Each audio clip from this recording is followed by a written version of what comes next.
안녕하세요, 여러분. 오늘은 미국에 사시면서 병원에 가셔야 할 일이 있을 때 대학병원을 가야 할지 사립병원을 가야 할지 고민되시는 일이 있으시다면 참고하실 수 있게 이 두 시스템에 대해서 제가 개인적인 생각을 간단히 얘기해 보려고 해요. 우선 대학병원이라고 하면 펠로나 레지던트 또는 의대생들을 가르치는 역할도 같이 겸하는 병원이라고 쉽게 생각하실 수 있어요. 병원에 따라서 연구도 진행하고 있는 곳도 있을 거고요. 한국 분들 사이에서 유명한 대학 이름들이 붙은 병원들이 다 이 안에 속해요. 사립병원은 보통 훈련 과정 중에 있는 레지던트나 의대생 없이 모든 훈련 과정을 졸업한 사람들만 있어요. 사립병원은 대부분 연구나 교육 같은 부분에는 참여하지 않고 오로지 환자분들 치료에만 집중을 해요. 대학병원의 장단점에 대해 말씀드리기 전에 간략히 제가 내과 인턴이었을 때 하루를 얘기해 볼게요. 하루가 어떻게 흘러가는지 아시면 나중에 장단점 얘기할 때 그게 더 이해가 더 잘 되실 거예요.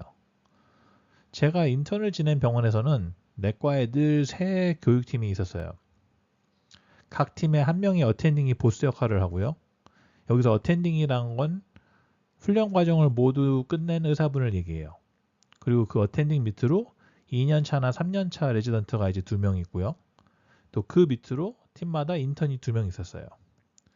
그리고 간혹 그 밑으로 의대생이 있는 팀들도 있었고요. 우선 매일 아침 7시 반인가 8시쯤에 모닝 라운드라고 이제 그 세 팀이 다 같이 참석하는 전체 미팅이 있어요. 그리고 이 미팅 직후로 각 팀별로 모여서 또 따로 팀 미팅을 하죠. 그리고 이 팀 미팅에서 어느 정도 환자분들에 대한 토론 또는 교육을 한 뒤에 이제 팀마다 회진을 시작해요. 그러니까 이 말은 인턴과 레지던트들은 아침 8시 미팅 전에 환자분들이 밤에 괜찮으셨는지도 찾아뵙고 아침 뭐 바이탈 등 피검사 결과 등 뭐 이런 것들을 다 체크를 완료해야 한다는 말이죠. 그래야 이제 팀 미팅 때 발표도 할 수 있고 토론도 할 수 있으니까요. 보통 인턴은 각자 최대 10분 정도의 환자를 담당했는데요. 보통은 한 7분에서 8분 정도의 환자를 각자 평균적으로 담당을 했죠.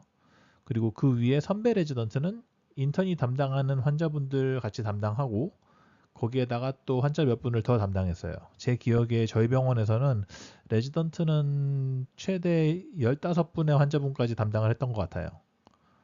어텐딩은 이제 자기 교육하에 있는 인턴과 레지던트가 담당하는 모든 환자분들을 다 책임지시는 거고요. 저는 개인적으로 속도가 빠른 편이 아니라 보통 한 아침 5시 반에서 6시 정도에 병원에 도착을 했어요. 그리고 이제 한 30분간 컴퓨터로 제 환자분들 차트를 확인해요. 밤중에 제 환자분들 괜찮으셨는지, 그리고 또 아침 피 검사에서 결과 나온 건 어떤지, 이런 업데이트들을 보는 거죠. 그리고는 이제 직접 제 환자분들 병실을 돌면서 방문을 하기 시작하죠. 환자분들을 다 뵙고도 아침 8시 모임 전에 시간이 더 있다면 제 위에 선배 레지던트한테 이제 1차 보고를 먼저 하죠. 대부분 선배 레지던트들도 8시 모임 전에 보통 본인 환자분들을 다 개인적으로 방문해서 뵙고 와요. 선배들은 경험도 더 있고 그래서 보통 오늘 치료 계획이 어떤 식일지 예상을 잘 하거든요. 그래서 이제 착하고 시간이 남는 선배들은 이 시간에 인턴을 많이 도와주고 가르쳐 줘요. 이 환자분은 어떤 점 때문에 아마 이렇게 치료를 하는 방식이 좋을 것 같다고 설명도 이렇게 해주고요. 아침 8시 모임 때에는 우선 밤 당직팀이 모든 그 내과팀들 앞에서 밤중에 입원하신 환자분들에 대한 발표를 해요. 밤새 당직을 선 레지던트가 이제 앞에 서서 밤중 입원하신 환자분들은 한 분씩 요약해서 어떤 증상으로 오셨는지, 무슨 검사를 먼저 했고, 어떻게 일자 치료를 시작했는지 발표를 해요.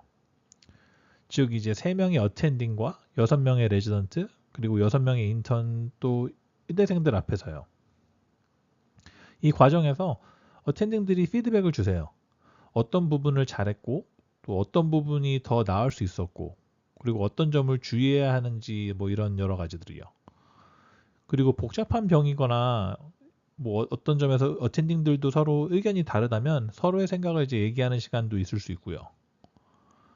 밤에 입원하신 환자분들 발표 후에는 어텐딩 중 한 명이 보통 교육용으로 강의를 짧게 하나씩 하셨었어요. 이 8시 모임 이후에는 이제 각 팀별로 흩어져서 따로 모여요.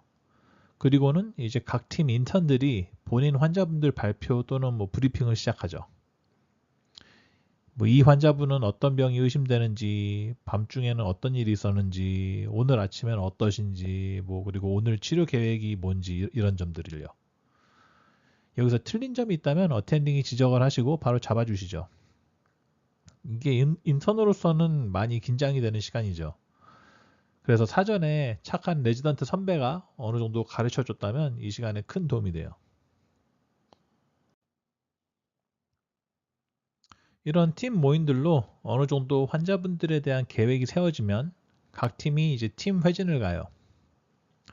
팀원 전원이 어텐딩을 따라서 환자분들을 또 방문하는 걸 말해요.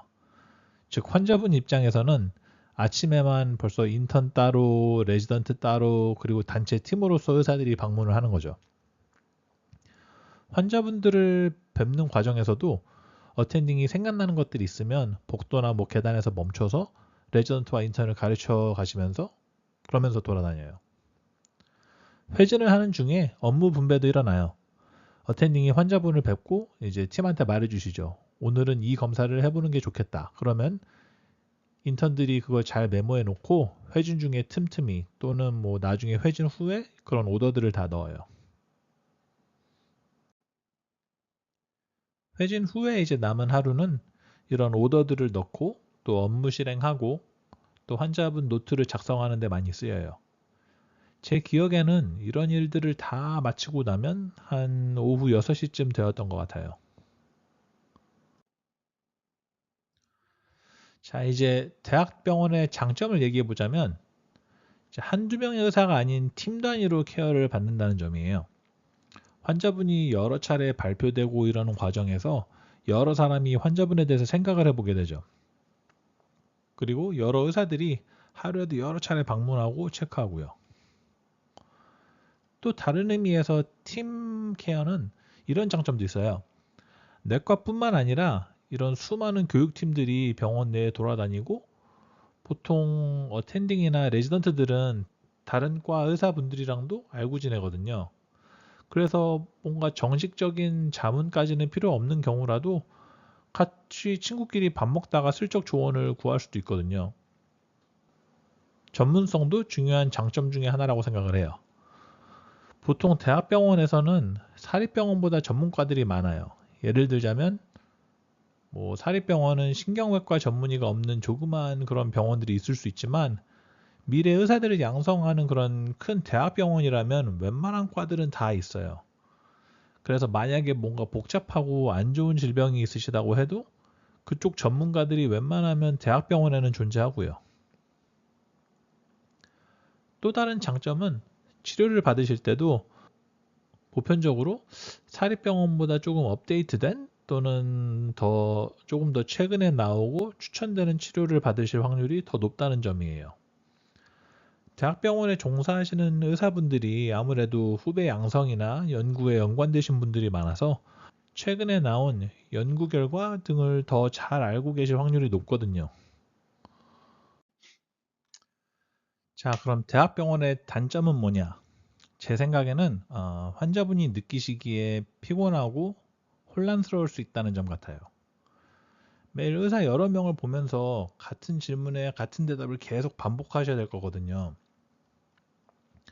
입원하실 때에도 우선 인턴이 인터뷰를 하고 다음엔 또 레지던트가 그리고 그 다음엔 또 어텐딩이 이런 식으로 몸도 아픈데 하셨던 얘기를 몇 번이고 반복하셔야 될 수도 있어요. 그리고 아침부터 새벽같이 인턴과 레지던트가 와서 깨우죠. 병이 복잡해서 여러 전문팀을 보시는 경우에는 진짜 하루에도 수차례나 의사들이 왔다 갔다 하면서 방문할 수도 있어요. 그리고 이렇게 많은 팀과 많은 의사들을 보시면 누가 어느 과고 누가 어텐딩이고 누가 레지던트인지 이런 것도 헷갈릴 수 있죠. 이게 또 혼란스러울 수도 있는 점은 뭐냐면 레지던트가 와서 예를 들어서 오늘은 이런 검사를 해보실 거예요 라고 말하고 갔는데 나중에 어텐딩이 와서 그게 아니라고 할 수도 있어요. 10여 명의 뭐 의사를 만나고 하루에 대화를 나누신다고 해도 결과적으로 최종 결정은 각 팀들의 어텐딩들이 내려요. 근데 그 최종 결정이 레지던트들이 말했던 거랑 다르다면은 혼란스러울 수도 있겠죠. 또 다른 단점은 교육이라는 차원인데요. 이 말은 예를 들어서 어떤 시술을 받으셔야 하는데 그 시술을 하는 레지던트가 경험이 별로 없거나 그 시술을 처음 해보는 레지던트일 수도 있다는 점이에요. 물론 어텐딩이 감독을 해주시지만 어텐딩이 직접 하면 뭐 예를 들어서 10분 안에 끝날 시술이 레지던트가 하면 30분이 걸릴 수도 있겠죠.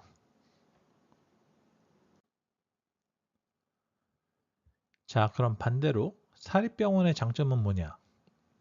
우선 환자분을 뵙는 대부분의 인원이 훈련 과정을 다 끝마친 분들이고 그런 면에서 경험들이 어느 정도 있는 분들이라는 점이죠. 시술을 받으실 때도 이미 그 시술을 여러 번 해봐서 익숙하신 분들이 직접 하시겠죠. 그리고 전체적인 과정이 좀 더 간결하고 덜 혼란스럽다고 체감하실 수 있어요. 병원에서도 누가 누구인지 모를 정도로 많은 의사들을 뵙지도 않을 거고 각 전문가의 어텐딩 한 명씩만 뵙기 때문에 전반적인 절차가 간결해져요. 목 아프게 본인 증상을 매일 수십 명의 사람들에게 설명하실 필요도 없고요. 의료 비용에 관한 점은 조금 애매해서 설명이 필요한데요. 똑같은 테스트나 시술을 받는데 사립병원이 더 싸다는 말이 아니에요. 오히려 사립병원이 더 비쌀 수도 있어요. 하지만 제가 하는 얘기는 교육병원을 가면 교육이라는 차원에서 가성비가 조금 비싼 테스트를 할 수도 있다는 얘기예요. 제가 요리는 잘 모르지만 굳이 예를 들어보자면 불고기를 만들 때 꿀을 넣는 게 몸에 더 좋다는 연구 결과가 나왔다면 대학병원에서는 설탕 말고 꿀을 넣을 수도 있어요. 물론 그 비용은 나중에 다 환자분께 청구되겠죠. 사립병원의 단점이라면 물론 교육병원에 비해서는 전문성은 떨어질 수 있죠. 그런데 이게 절대로 사립병원에 있는 의사분들이 덜 전문적이라는 얘기는 아니고요. 예를 들자면 조그만 사립병원에는 성형외과나 뭐 신경외과 자체가 없을 수도 있다는 얘기죠. 또한 사립병원들은 시설이나 장비 편차가 조금 있을 수도 있죠. 이해를 돕기 위해서 좀 과장된 예를 들어보자면 보편적으로 뭐 교육병원들은 20년, 30년 된 MRI 기계는 안 쓰겠죠. 사립병원은 근데 병원에 따라서 뭐 비용 절감을 위해서 20년 된 MRI 기계를 쓰는 병원도 있을 거고 또 반대로 완전 초호화 사립병원이라면 최첨단 기계가 있을 수도 있는 거죠. 또 다른 단점이라면 사람 수인데요. 교육병원에서는 레지던스나 인턴들이 진짜 널려 있다고 느낄 정도로 많이 돌아다녀요, 병원에. 그래서 환자분이 필요할 때 금세금세 누군가가 나타나죠. 사립병원에서는 담당 의사가 한 분의 어텐딩이기 때문에 그 어텐딩의 스케줄에 따라서 환자분이 의사를 보는 시간이 늦어질 수도 있다는 점이죠.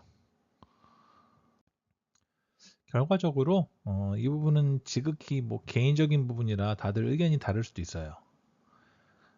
그래서 개인적으로 저 같으면 제가 젊고 또 뭐 건강한 동안이라면 그리고 또 뭐 좀 흔하고 좀 덜 복잡한 질병이라면 사립병원이 좀 편하지 않을까 싶어요.